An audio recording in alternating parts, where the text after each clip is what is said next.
Eu preciso que você abra a sua Bíblia no segundo livro dos Reis, no capítulo de número 4. Mas aqui na tela eu quero que coloque João 8. Você aí já vai achando segundo Reis 4, a partir do verso 8. Mas aqui na tela eu quero usar um texto por base antes de entrar nesse texto. João capítulo 8, verso de número 1. Isso. Você vai achando aí, segundo livro dos Reis, capítulo de número 4, verso 8, e depois, por favor, tá, Rick? Coloca. Bom, vamos lá. Olha para a tela. Jesus, entretanto, foi para o Monte das Oliveiras. De madrugada, voltou novamente para o templo. Todo o povo ia ter com ele, assentando, os ensinava. Verso 3. Os escribas e fariseus trouxeram à sua presença uma mulher surpreendida em adultério, e fazendo-a ficar de pé no meio de todos, disseram a Jesus: Mestre, essa mulher foi apanhada em flagrante adultério, e na lei nos mandou Moisés que tais mulheres sejam apedrejadas. Tu, pois, que dizes? Feche os seus olhos. Senhor, continua falando conosco. Usa-me como um canal de bênção nesta hora, pelo poder do nome de Jesus. Você pode dizer amém? Bom, a Bíblia diz que nós devemos orar sem cessar, sim ou não? Se tem uma coisa que todos os cristãos precisam entender, é que a oração precisa fazer parte de sua vida. O cristão, ele precisa da oração, porque o Deus que nós servimos pede de nós relacionamento. E o relacionamento é mantido através do diálogo, da conversa, da proximidade. Mas a pergunta é: que tipo de relacionamento eu estou mantendo com Deus? Eu botei esse texto aqui, antes de entrar no texto, né? Vou terminar no horário, tenho 19 minutinhos, mas vai dar. Eu quero te mostrar, volta ao verso 1, por favor. Acompanhe comigo, só para você entender isso e ficar mais fácil de aplicar. João 8:1. Volta para o 1, por favor. Jesus, entretanto, foi para o Monte das Oliveiras, verso 2. De madrugada voltou para o templo, e todo o povo ia ter com ele, e ele, assentando, os ensinava. Preste atenção, que eu quero te mostrar o mesmo tempo sendo usado de duas formas diferentes. O verso 1 diz que Jesus vai para o Monte das Oliveiras, naquela noite, orar. Pela manhã, né? De madrugada, mas já amanhecendo, ele vai para o templo, né? Ele está no Monte das Oliveiras. Sabe aquela foto que você vê do Domo da Rocha, aquela cúpula dourada, certo? Normalmente as fotos que mostram aquela cúpula está sendo tirada do Monte das Oliveiras. É como se eu tivesse aqui tirando uma foto aproximadamente de algo que está na Ciferal. É mais ou menos, Monte das Oliveiras aqui, certo? O templo na Ciferal. Bom, Jesus está passando a noite ali, e agora, ao amanhecer, ele vai para o templo. A questão é que o tempo que Jesus usa para estar ali é usado por todos, não necessariamente fazendo as mesmas coisas. No mesmo tempo em que Jesus está ali, uma mulher está cometendo adultério. Tá certo? Tem gente trabalhando, tem gente dormindo, tem gente orando como Jesus, e tem gente adulterando. Tudo no mesmo tempo. Nós estamos aqui agora, o tempo está sendo o mesmo para todos. Alguns estão prestando atenção, outros não, alguns estão com o celular, outros, certo? Ou seja, o tempo é para todos. Mas o que se faz com ele pode demonstrar o que teremos que fazer com nossas orações. É isso que eu quero alertar você hoje. Quando amanhece, amanhece para ela e para Jesus. E agora, ao amanhecer, ela precisa de uma ajuda que Jesus não precisa. Ela está exposta a uma vergonha que Jesus não está. Mas qual é a diferença entre ela e Jesus? É o que ela resolveu fazer. Eu vou ter que orar sempre, mas me ajude aí. Será que eu preciso orar como todo mundo ora? Será que algumas pessoas não precisam usar o tempo de sua oração, estabelecendo uma conexão com Deus, para corrigir coisas? E naquele mesmo período, alguém pode estar orando de uma forma muito mais suave, muito mais leve, porque tomou decisões diferentes.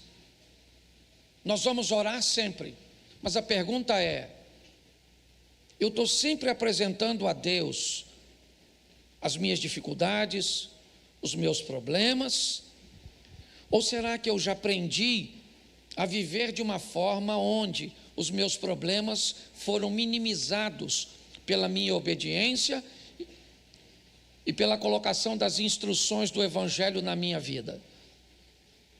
Eu acho que vale a pena nós refletirmos sobre isso. Parar de orar nunca. Orai sem cessar. Mas que tipo de oração tem sido a minha? Ela é sempre de propósito corretivo? Ela sempre está conduzindo para Deus problemas? Eu sempre estou buscando os milagres? Então preste atenção, que se todas as vezes que alguém liga para mim ou busca conversar comigo, seu propósito é me pedir as coisas, este não é um relacionamento dos melhores e mais prazerosos. É muito legal quando você tem alguém que quer conversar com você, que quer bater um papo com você, não para te pedir alguma coisa, mas pela satisfação da sua presença, pelo prazer de sua amizade. Talvez por isso, muitos cultos têm recebido críticas severas na internet, por estar sempre estabelecido sobre este ambiente, onde as pessoas são clientes que passam a semana inteira cometendo erros e que vêm para a igreja para que Deus estenda a sua misericórdia e conserte todos os erros que elas fizeram na parte financeira, com sua saúde, com seu casamento, com seus filhos. Então eu quero te mostrar hoje, neste culto de família, já vou ler um texto falando de família, para que você avalie qual é a pauta, tá bom? Qual é a pauta de sua conversa com Deus? Quando casais me dizem, eu pergunto para os casais, e aí, cara, como é que está a comunicação? Não, a gente conversa pra caramba. Não, eu não estou perguntando o tempo de conversa. A minha pergunta é a pauta da conversa. Tem casais que conversam muito, porque precisamos pagar, porque precisamos fazer, porque os meninos estão isso. A pergunta seria, quando é que a conversa envolve vocês dois? Quando a conversa fala de vocês, de como está nossa amizade, nossa intimidade, a pauta, ela é muito importante. Então, quando nós vamos falar em oração, é importante entendermos com que pauta nós temos orado. E isso talvez possa definir nosso relacionamento com Deus. Se você só leva para Deus problemas, eu entendo isso perfeitamente, mas a pergunta é: sua vida não anda bem e seu relacionamento com Deus também não.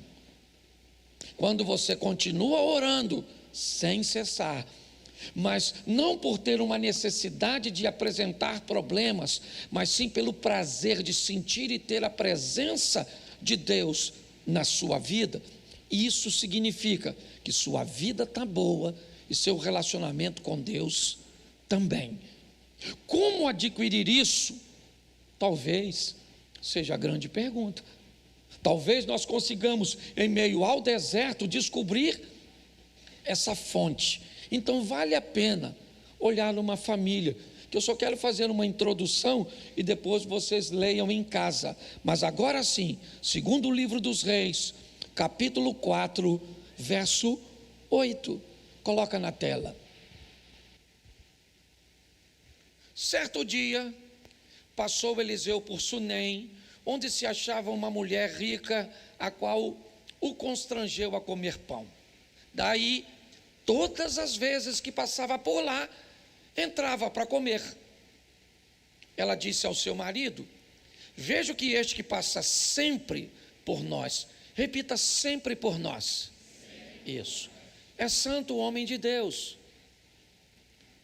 Façamos-lhes, pois, em cima um pequeno quarto, obra de pedreiro, e ponhamos-nos, nele uma cama, uma mesa, uma cadeira e um candeeiro. Quando ele vier à nossa casa, retirar-se-á para ali. Um dia, vindo Eliseu para ali, retirou-se para o seu quarto e se deitou. Olhe para mim. Vamos dar uma olhada nessa família. Ok? Marido e mulher. São só os dois. E a formação simples, básica, de um novo núcleo familiar. Uma nova família se forma quando alguém oriundo de um lar se une a outro, e agora eles formam um novo núcleo familiar. Uma nova família está nascendo. Está certo? Eles estão caminhando juntos, situação econômica boa deste casal, são parceiros, ok? Costumam construir as coisas juntos, uma boa esposa e um bom marido. Se você for olhar este relacionamento de perto, você vai descobrir algumas coisas bem legais sobre ele. Olhamos uma mulher dinâmica, que é capaz de convidar um homem na rua para ir à sua casa. Mas olhamos uma mulher submissa, que antes de tomar decisão, consulta seu marido. Nós vemos uma parceria, quase uma sociedade, uma cumplicidade. Um casal bem alinhadinho, tá certo? E o texto diz que essa mulher rica, que morava em Sunem, ela começou a ver num homem que passa próximo à casa dela a possibilidade dele ser um homem de Deus. Ela está avaliando, é isso. Ela avalia. E ela então, ao observar Eliseu, ela viu em Eliseu características, postura, posicionamento, que dava a ele a condição de ir até a casa dela para uma análise um pouco mais minuciosa. Ok?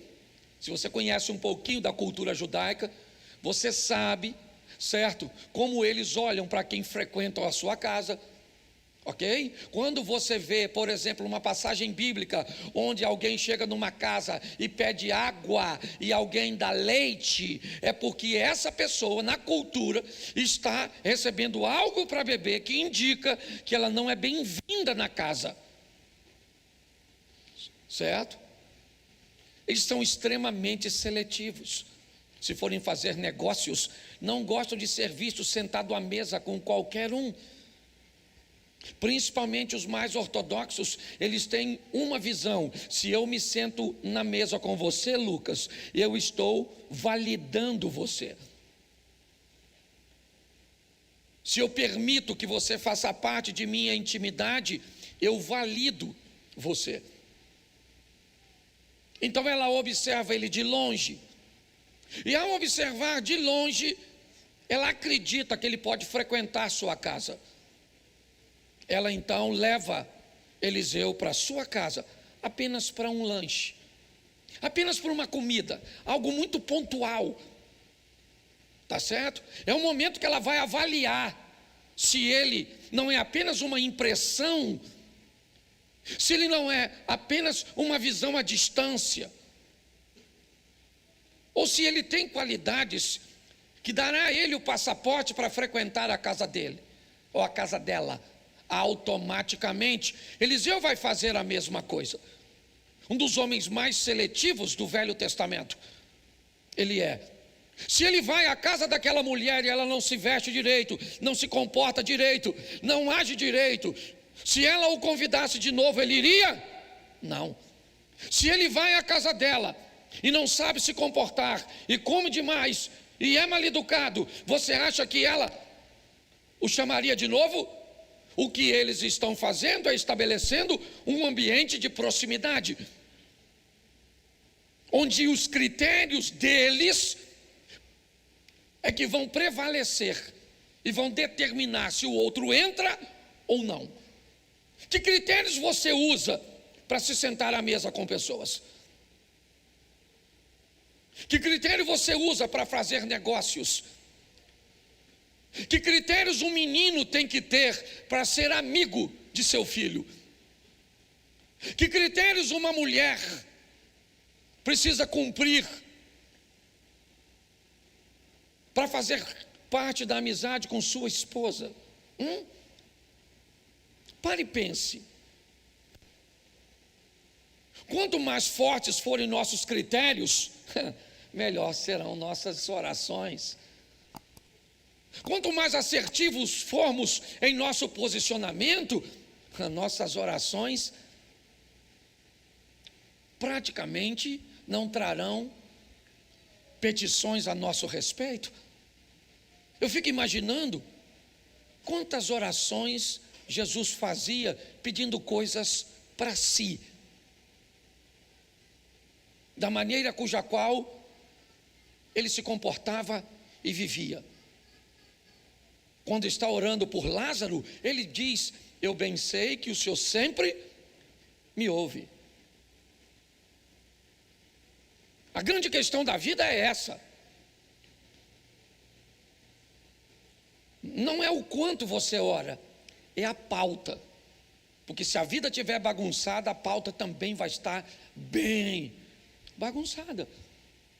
Essa mulher agora tem critérios, ela leva Eliseu. E ali ela avalia Eliseu. Ela chama seu marido e diz: vejo que este que passa sempre por nós é um santo homem de Deus. Só com uma visita ela descobriu que ele era santo? Sim ou não? Claro que não. Eliseu entrou para comer e dali, todas as vezes que passava por lá, ele entrava para comer. Ali ela começa a observá-lo. Isso. Você quer parar de ter problema com amigos? É isso? Sério? Você está com muitos problemas com seus amigos? Você está com problema com seus familiares? É sério isso? Por que é que você tem problema com seus familiares? Por que é que você tem problema com seus amigos? Por que você tem problema na igreja com pessoas? É simples.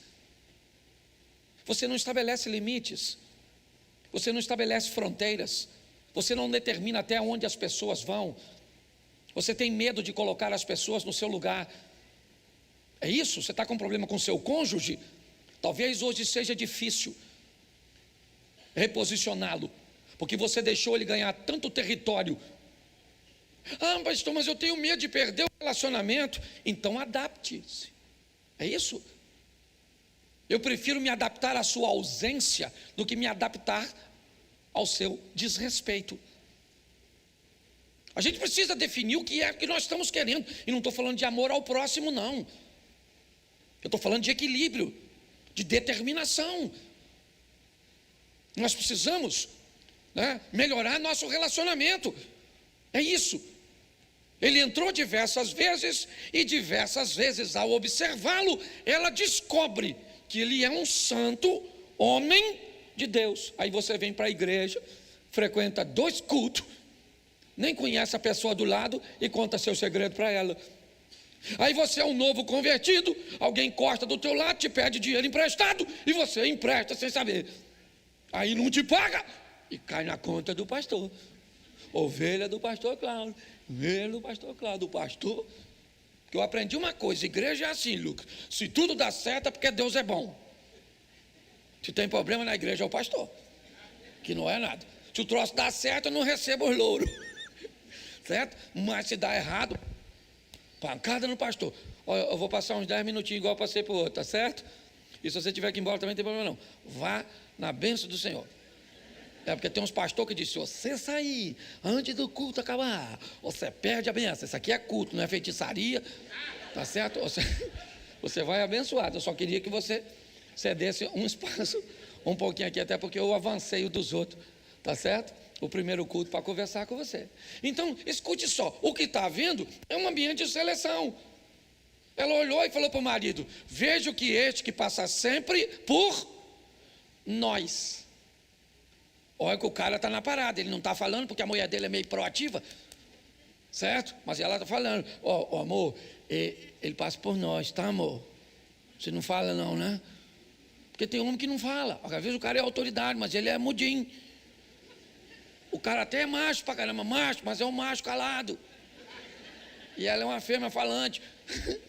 Entendeu? Porque tem gente que acha que porque o cara não fala, ele não é macho. Às vezes você vê tudo acontecendo, a mulher faz, mas tudo vai lá. E aí, amor? Posso fazer? É um cara econômico, tem uns caras econômicos. Esse dia a mulher falou comigo assim, pastor, eu tenho 20 anos de casada, ele só falou que me ama uma vez. Aí eu falei, pô, cara, sério? Ele falou, pastor, deixa eu falar uma coisa para o senhor. Quando eu casei com ela, eu falei, eu te amo. Avisa a ela que o dia que eu mudar de ideia, eu aviso. Mas eu não vou ficar falando toda hora, eu te amo, eu te amo. Eu não fui. Eu falei, nossa, que homem romântico. Então, caladinho. Ela foi lá e falou com ele, veja que este que passa sempre por nós. Façamos, ponhamos, para quando ele vier à nossa casa. Preste atenção, essa mulher e o marido, afinadinho, certo? E aí Eliseu, crente é igual pombo, não dá comida, que ele vai e leva os outros com ele. Pode olhar, não estou falando não, louco, estou brincando porque é ele. Tá certo? Não, mas nós somos assim, nós gostamos de comer junto, nós somos discípulos de Jesus, sim ou não? Então Jesus, você pode ver, Jesus fazia milagre da multiplicação dos pães, mas no final ele fazia igual o crente. Vão levar? Mas não era assim. Nós estamos seguindo a risca. Então preste atenção, o que houve foi uma afinidade entre eles, depois de uma boa avaliar. É isso que nós temos que entender, gente. Nós estamos levando a nossa vida, sabe, de qualquer jeito. Aí toda hora é um problema com a sogra, é um problema com isso, é um problema com aquilo, é um problema com o outro, tem um irmão na igreja que tem um problema, e tem um problema com isso, tem um problema com aquilo, cheio de problema. Aí sabe o que as pessoas fazem? Cria bicho. Troca a pessoa por bicho. E bota nome de pessoa em bicho, eu já falei isso aqui. Pode ver, a pessoa não quer ninguém, mas pega um gato e bota Roberto. Se não gosta de gente, e outra coisa você tem que aprender, eu vou falar isso aqui mesmo. Esse dia tinha uma mulher aqui na igreja, que estava depressiva porque a cachorra morreu. Não queria comer, não queria tomar banho, o casamento estava até acabando, porque uma cachorra morreu. Pastor, o senhor é insensível. Não sou insensível nada. Agora, quem vai pegar um cachorro para criar, precisa saber de antemão que cachorro vive menos que nós. Vai morrer primeiro. Se você não está preparado para criar um cachorro para morrer, você arruma uma tartaruga. Aí vive 150 anos, você morre primeiro. Então você vai amar o cãozinho, sim ou não? Sim ou não? Vai cuidar dele, vai ser um excelente companheiro, sim ou não? Isso, mas você sabe que pode morrer. Um cachorro com 20 anos já é um idoso. Aí o meu cachorro morreu, pastor. Não sei o que vai ser da minha vida, pega outro. A mulher, sabe o que a mulher falou comigo quando eu falei isso? Pastor, o senhor é um insensível, meu cachorro só falta falar. Falei, nossa, uma diferença tão pequena para o ser humano, a fala. Perguntei a ela, será que a senhora não se dá bem com o seu cachorro? Não é exatamente porque ele não fala? Pensa num cachorro que falasse assim, olha, troca essa ração que eu estou com azia danada. Você não queria mais. Pessoas despreparadas para a vida. E é isso que está causando tumulto. Sabe? Então eu gosto disso aqui, vamos voltar para o texto. Não, já fui para os pets. Escute só. Você olha aqui o que tem agora. O que tem é uma mulher firme do lado de um homem firme, vivendo muito bem, sim ou não? Eles têm tudo o que querem? Sim ou não? Não. Eles têm filho? Tem filho? Mas eles são felizes? Sim ou não? Sim. Quando Eliseu chama a dona e falou assim, dona, a senhora não tem filho não, né? Ela falou, não tem não. Ela falou, mas eu sou feliz sem... Eu e meu marido estamos juntos aí na parada. Só nós dois. Tá beleza. Gente bem, sabe, resolvida. Não dá para ter tudo na vida. Você queria ter um homem bonito e inteligente. Como é que tem? Esse troço não cabe no mesmo recipiente. Se é bonito e inteligente, não é homem, é mulher. São as fêmeas, agregam os dois adjetivos. Quer um homem bonito, abra a mão da inteligência. Quer um homem inteligente, abra a mão da beleza. O máximo que você pode achar é um feio burro, mas um bonito e inteligente você não acha. Cuidado que você pode estar rindo de você ou do seu. Escute aqui. Pare e olhe para essa situação. O que eu vejo? Uma casa coesa, certinha, firme. É isso. Eu fico imaginando que tipo de oração tinha essa mulher. Ela pedia dinheiro a Deus, sim ou não? Pedia um bom casamento, sim ou não? Pedia filho, sim ou não? Não! Suas orações estavam pautadas em agradecimento. Senhor, muito obrigado por aquilo que o Senhor nos deu. Temos recursos materiais, sim ou não? Temos um bom casamento, sim ou não? Temos saúde, sim ou não? Temos filhos, sim ou não? Não, porque não dá para ter tudo. Gente madura sabe que isso é impossível. Ninguém tem vida perfeita. É assim que funciona. Mas esse ambiente trouxe para a casa dela algo que ela não pediu. Ela não pediu. Ela estava bem sem filhos.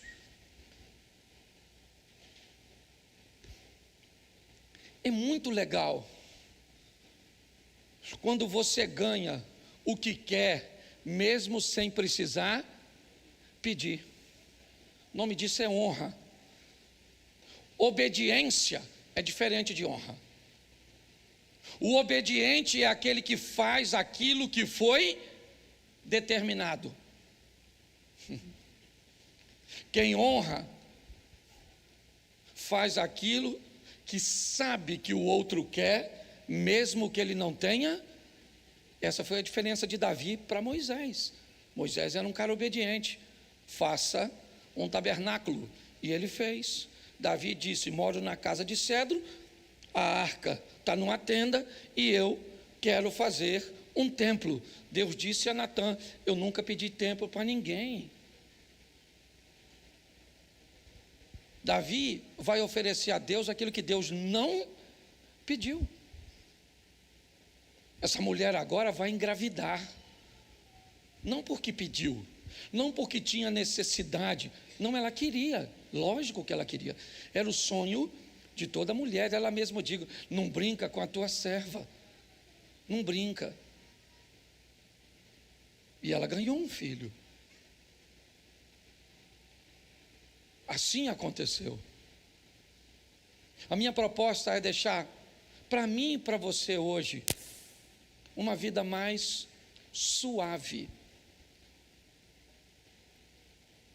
Pastor, o senhor está dizendo que se eu fizer tudo certo, vai dar tudo certo? Não, não é isso que eu estou dizendo.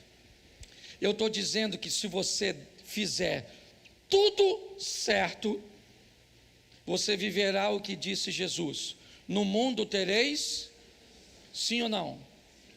Mas eu vim para que tenham e a tenham em. Então preste atenção, vamos botar os pingos nos is, para ficar redondinho o nosso entendimento. Segundo a Bíblia, a minha vida, o prazer de viver, as vitórias serão muitas e os sofrimentos serão pontuais. É só isso. Quem vive de forma assertiva sofre muito menos em quantidade e em intensidade. Quem banaliza suas decisões e suas escolhas sofre muito mais em quantidade e muito mais em intensidade. É só isso. No final, vai morar todo mundo no céu. Eu acredito nisso. Com uma vida bem diferente aqui na terra. Você só precisa, eu estou falando isso porque eu sou pastor. Isso não é mensagem de pregar na igreja dos outros, não. A verdade, essa é uma mensagem para eu pregar na igreja que eu sou pastor. Porque na igreja dos outros eu vou encontrar uma pessoa uma vez e nunca mais eu vejo essa pessoa. Então eu não lido com o resultado dela. Agora, qual é a minha preocupação? Aqui na quarta-feira você está aqui. Domingo que vem, você está aqui. Aí você está no culto dos homens, está no culto das mulheres. Aí teu filho frequenta, certo? O trabalho de adolescente. E aí você começa a andar comigo e eu começo a descobrir que a sua vida não mudou nada. Eu começo a descobrir que o seu nível de sofrimento, ele permanece o mesmo de quando você entrou, ou ele piorou. E isso me causa desconforto, porque indica que eu não estou fornecendo a você a ferramenta. Não, pastor, manda a gente orar. Tá bom, então vamos embora, vai lá. Ora por esse problema hoje, amanhã, aí você ora por esse problema, comete erros e aparece esse. Aí o milagre desse aqui foi, mas você não dá nem tempo de respirar, porque esse aqui já está na fila para você resolver. Aí você resolve esse, trocou esse por esse, você trocou por esse, e assim você vai, porque a sua oração sempre tem que ser para resolver problemas, e nunca para ter um bate-papo com Deus, certo? Vamos imaginar Deus conversando com Adão. Vamos.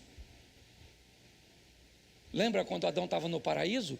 Para que Deus ia conversar com Adão? Adão não tem problemas. O local é o paraíso. Mas não era para resolver problemas. Então a pergunta é: o que nós estamos fazendo, gente? Pare e pense nisso. Eu queria deixar essa reflexão para vocês, nesse nosso segundo momento. Amanhã é segunda-feira para todos nós. Não a mesma segunda-feira. Não uma segunda-feira assertiva. Não uma segunda-feira de bênção. Não, para todos, pode ser? Pode. Era 3 horas da manhã, Jesus está andando em cima d'água, tem 12 discípulos dentro do barco, sim ou não? Sim ou não? Quantos discípulos podem andar em cima d'água com Jesus? Quantos? Quantos andaram? Mas quantos podiam? A noite era a mesma para todos? Jesus era o mesmo para todos? A oportunidade era a mesma para todos? Mas quantos aproveitaram a oportunidade? A vida é desse jeito. A semana começa hoje, não amanhã. Ok? Eu queria encontrar com você na quarta e no domingo, e você me dissesse: pastor, o negócio começou a andar diferente. Eu comecei a me sentir mais abençoado. As coisas parecem que estão me favorecendo. A mão de Deus parece que está se movendo a meu. Quando você olhar direitinho, você vai descobrir que tem menos a ver com Deus e tem mais a ver com suas decisões.